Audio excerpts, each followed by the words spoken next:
It is time for the Media Beat with David Tereshchuk. David joins us on a Friday morning. We rebroadcast this also on the weekend and then right after our Monday 12 noon news as well. David also is a PBS television correspondent. He reports on ethics and belief, and he's got a terrific website, his own website, which is themediabeat.us. And we'll bring David in right now. Good morning, David. Well, it's good to be with you again, reporting in from the media capital of the world, New York City. And what we have to kick off this morning that I'd like to get your feelings are, once again, we've lived through another Hamas-Israeli conflict over which really ended with both sides in the ceasefire claiming victory, but both sides also not really recognizing the real losers in this whole thing. We're not Hamas or Israel. It's the Palestinian people that seem to always get caught in this crossfire. Sure, 11 days of battering, very unequal, what in the military field is called asymmetric warfare. And clearly, while many people were killed, many more injured, it's clear the imbalance involved here. Palestinians always come off worst in these altercations between the very powerful and, of course, a force like Hamas, which exploits its very weakness and does things like sending out those thousands and thousands of rockets without a particularly sophisticated guided weapon system, which is, of course, what the Israelis do have. And the Israelis do have this extraordinary thing that they call the Iron Dome to protect themselves against fairly primitive weaponry like Hamas have. And, great harm is inflicted on both sides, it has to be said, but the imbalance in force comes out very clearly in the casualty figures that show that many more Palestinians were killed than Israelis. Not that means anything except that one of these two parties is extremely powerful and the other one isn't so powerful. But it doesn't mean that they're powerless. Hamas has a grip on that particular part of the Palestinian territory. We mustn't forget there are all the Palestinians living in Israel itself, and of course on the occupied West Bank, where they're represented not by Hamas but by the more traditional Palestinian mouthpiece, the PLO, the Palestinian Liberation Organization. It's easy and a little glib for journalists to describe the PLO as moderate in comparison to Hamas. That's not the best adjective to use, I don't think. But they are a different kind of organization. They're secular. They don't have the jihadist element that Hamas has, and the situation overall has been set to a boil by this event, as always happens when things get when disputes get weaponized. They were already very nasty with the protests in the streets getting very violent, and especially with the Israelis' way of handling the protests in the streets. And then, of course, the escalation that it led to was one of those periods, as you say, that do recur when you have, in essence, outright warfare. And now we have, mercifully, a ceasefire which is held, or is holding so far, but of course that can't be the end of the matter, because none of these ceasefires can hold for any length of time unless things start to happen on the diplomatic front, and that's what's being pushed for. It's interesting to see the Biden administration's response to this, all of this, keeping to its traditional American position of saying that Israel is a strong ally and perfectly not perfectly at liberty, but certainly has the perfect right to do all it has to do to protect its own security. But at the same time, President Biden had 6 conversations with the Israeli Prime Minister Benjamin Netanyahu, who's clinging on to power in all of this.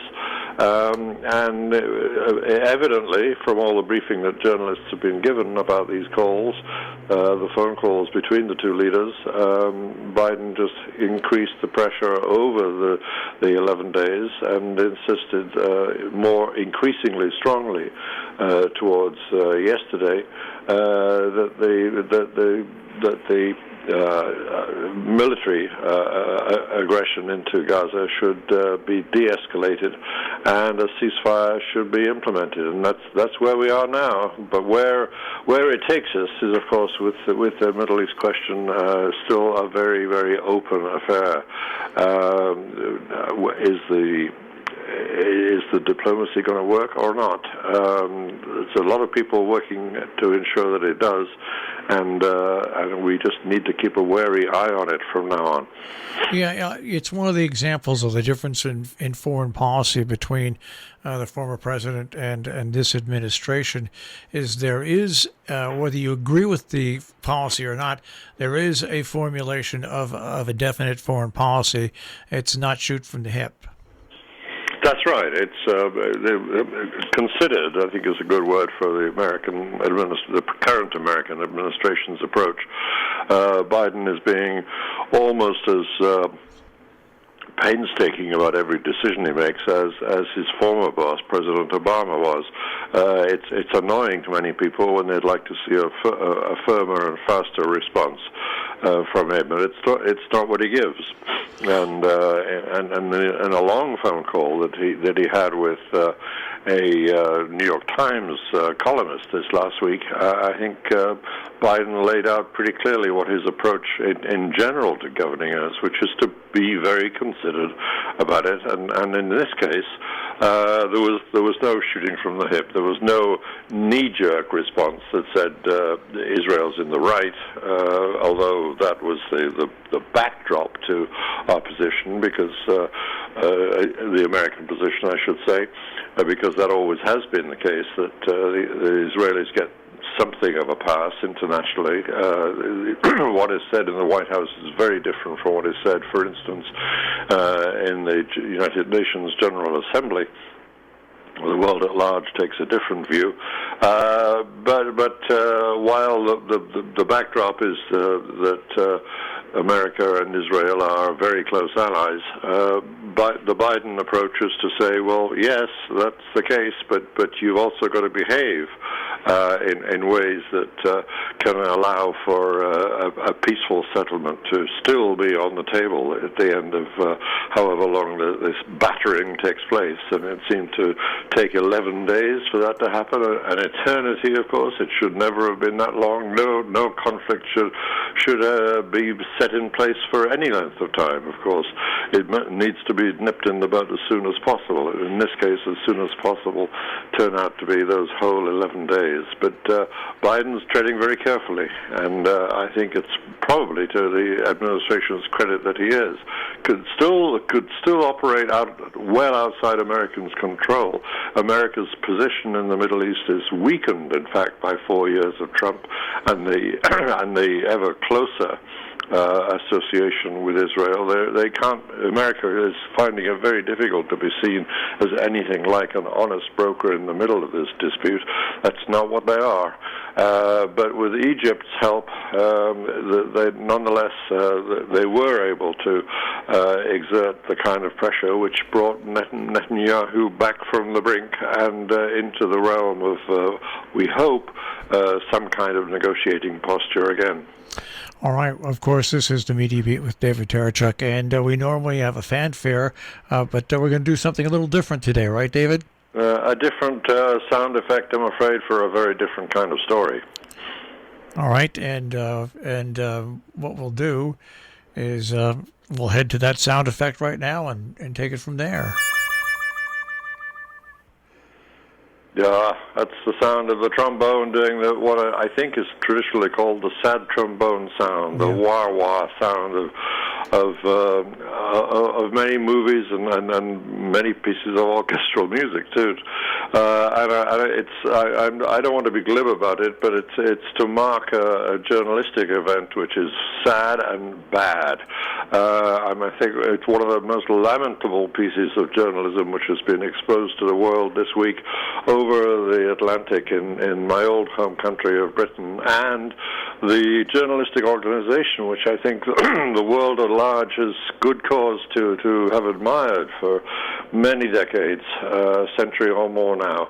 The BBC, the British Broadcasting Corporation. As you know, I have no dog in this fight, as it were. I've never really worked for the BBC except for some freelance contributions at times. I've always been on the other side of the rivalry in Britain. I worked for commercial television there for many years. But the BBC is an institution I do admire, and its standards are remarkable. In a bad world, it has often stood out like a beacon, a bright light in the naughty world is the old phrase. But in this case, the infamous now case of the so-called scoop interview, way back, quarter of a century ago. This is how deeply embedded this offense is. There was a scoop interview, which many across the world as a whole will remember, a so-called scoop with Princess Diana, in which she came out and complained about her marriage being contaminated by adultery. Her famous phrase was that there are three people in this marriage of ours, referring to her marriage to Prince Charles, the heir to the throne, meaning, of course, that Charles's mistress, Lady Camilla. I'm giving her a ladydom here, and I shouldn't do that. Although she now has a title because she is now Prince Charles's official consort, and now that Princess Diana is long dead, of course. Princess Diana had this almost mythic position, gained it, sad to say, mainly through her terrible death. But she was already possibly one of the most famous women in the world when a BBC reporter called Martin Bashir persuaded her to give this interview. And the way that he did that is a piece of journalistic chicanery, which has just been exposed after a long and thorough investigation by a former Supreme Court justice in Britain, Lord Dyson. And it's horrific to hear the details. Some of them have been well known for a quarter of a century, but the worst part of it, not just that Martin Bashir himself was a con man and went to extraordinary lengths to con the princess into doing this interview, including, by the way, something which sends a tremor of horror through television journalists like myself. He got a graphic artist working for him on the television program he worked at to mock up a fake bank account to show Princess Diana, to convince her that one of her staff was receiving payments from other media people, not the BBC, but other people, the tabloids in particular, was the point of Bashir's falsehood. He was trying to persuade the princess that people within her own staff were leaking material about her, harmful material about her, to the tabloids, and therefore she should give him, at the BBC, the respectable journalist organization, the interview that she eventually agreed to give. And that was his method. Appalling though it was, he got away with it at the time, and he got away with it afterwards in another sense, too. The BBC instituted an investigation because, as I say, it was known that he had this capability to falsify material and get his scoops, and he did this in other instances too, other stories too, getting his so-called scoops by false pretenses. And the investigation conducted at the time by the man who at the time was in charge of all news at the BBC, a man called Tony Hall, essentially cleared him. And it's taken this long, 26 years, for the truth finally to come out. And I have to say that along the way, Bashir left the BBC, came to the United States, got a job with MSNBC, had a sort of had a time in New York that I just want to discreetly draw a veil across. But in the course of that time in America, he finally blotted his copybook so many times, and with another public figure, Sarah Palin in this case, he had to leave. And he went back to the BBC, and that same Mr. Tony Hall, who by now was the overall Director General of the entire BBC, hired him back again. And this time, he was hired to be the reporter on the area of religion. And that sends a kind of tremor of distress through me, because as you tell listeners every week, that's my beat too. In Britain, I was in charge of programs about religion and about belief and ethics. And since 2012 in this country, for my colleagues at the BBC public broadcasting system, that's my brief again, ethics and belief. And Martin Bashir became the BBC's man on religion, and of course that embraces ethics too. It's a sad, egregious, horrific, appalling story, and I want to register that thank goodness, at long last, it's been exposed. And of course, this will become fodder for people to attack the BBC. Not justified, the overall attack, I mean. The BBC is not... it comes off badly in this instance, but it's not a bad journalistic organization altogether. It's in fact amongst our best. But part of being the best is to root out those instances where we go wrong and where we go bad. And this is one very horrific case of the BBC going bad in the person of one individual with a value system that I can only decry. And when you think about the damage it caused to the family, when I say the family, the sons and the family itself, it makes it even more tragic. Sure, the impact was sensational, which is what Bashir wanted, and of course, the older of the two princes, who are her sons, made a point that it contributed to the troubling mixture of fear and paranoia that their mother suffered in those last years of her life, and it's not a stretch to say that. It contributed it contributed to the tragic end that Princess Diana's life did have. Not that it caused it, but it certainly built up that you will remember, I'm sure, that strange atmosphere of hostility between the princess and the rest of the establishment royal family, and the fear and paranoia, as her son Prince William said yesterday, was palpable. And of course, you can assign much of that to the deviousness of this one reporter who told her untruths and backed them up with false evidence in order to increase her paranoia for his own professional selfish ends. Now, do we have anything to celebrate in Well, thank goodness. I want to remedy the egregiousness that and go back to our familiar fanfare sound, shall we? Sure.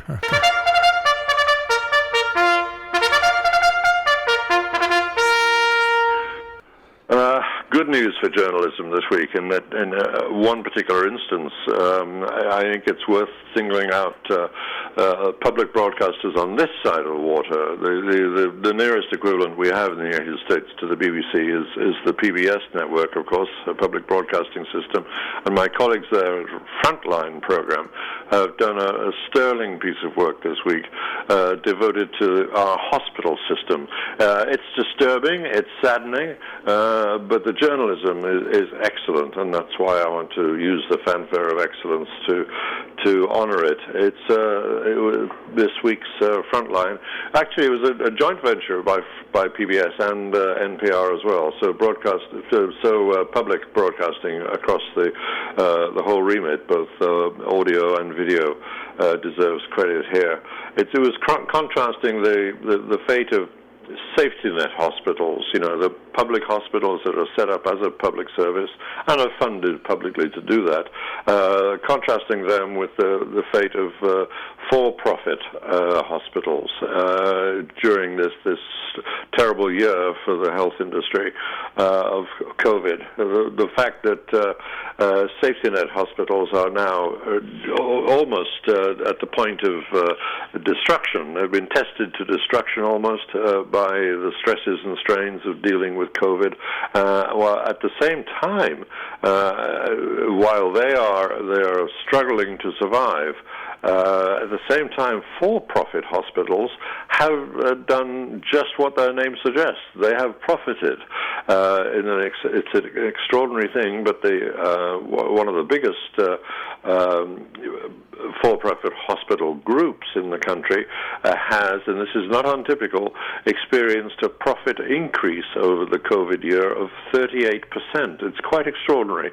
And meanwhile, because all sorts of ironies, horrific ironies that come out of America's weird and far from wonderful healthcare system, the emergency assistance that went to hospitals from the government ended up rescuing, if that's the right word. That was the word that was used in the legislation. Rescue, rescue funds. Excuse me. The rescue funds went to hospitals in direct proportion to the losses they were experiencing. And of course, if you're a very big and very well-funded hospital, you can argue that your losses are huge, and indeed they were. But the injection of cash from the government went first to these big losers, only temporarily losing, of course. But the crazy mathematic of all this is that more money went to the richer hospitals because their losses looked bigger on paper, and very by comparison, very little help went to the hospitals that really needed it. So you end up with this picture now, as I say, of all the safety net hospitals, the vast majority of the safety net hospitals suffering and being on the very edge of survival, and ready pickings indeed for those hospitals and those business people on the fringes of the business who want to swoop in and buy them up and guess what? Turn them into for-profit hospitals. Another example, I think, of COVID illustrating the craziness and the crying need for reform overall in the United States health system, if you can even call it a system. Well, that's the whole thing I've always said, and I've experienced this. The health care in the United States is second to none. The access to health care in the United States is at the bottom of the rung. And I years ago, I think it was 7 or 8 years ago, I went through a series of 3 to 4 important surgeries on my legs and my feet at the hospital for special surgery. And when I received the bill, it was quite frightening. And I called up and I said, maybe you're going to need some sort of payment plan for life. And they said to me, no, just send us your financial records and we'll. So I sent my financial records in. I'm not a poor person. I'm not a wealthy person. But I sent my financial records in and reducing the hospital bill by almost, at the hospital, almost 80%. because of my economic situation. But unfortunately, just like for-profit hospitals rake in a lot of money because they can. They can charge whatever they like because of our crazy system. And of course, insurance policies, on the whole, will enable them to do that. And I'm glad that somebody did an investigation into that, because we all knew that in the first COVID-19 relief fund, big companies and stockbrokers and everything were the ones that got the brunt of the money the first time around for the exact same reason. So, yeah, and you say, well, the health, American health, the health provision, if you like, or the technology and the skills are second to none, but the access is not. Is a very good way of summing up the problem. And of course, the end result of that is that it doesn't mean that the country's health is better as a result of a superior set of skills and technologies. Indeed, the result of all of this is that in certain areas, like for instance maternal mortality and early life mortality is high, and overall life expectancy is poorer than most advanced societies in the world, and that's an appalling record for a country as rich and as well resourced in terms of skills and technologies as America is. They may have the best doctors in the world, but as you say, they have something like the worst health record for its own people in many regards. Well, that is a look at the Media Beat. Next week, we'll talk a little bit about the U.S. Senate and the attack on the Capitol. Indeed. All right. Much more to come. David, thank you very much. Have a good weekend, and we'll speak to you next week. Absolutely. David Tereshchuk with the Media Beat. You can find his website, themediabeat.us. You can also find him at robinhoodradio.com. Click on demand. Click on the Media Beat with David Tereshchuk.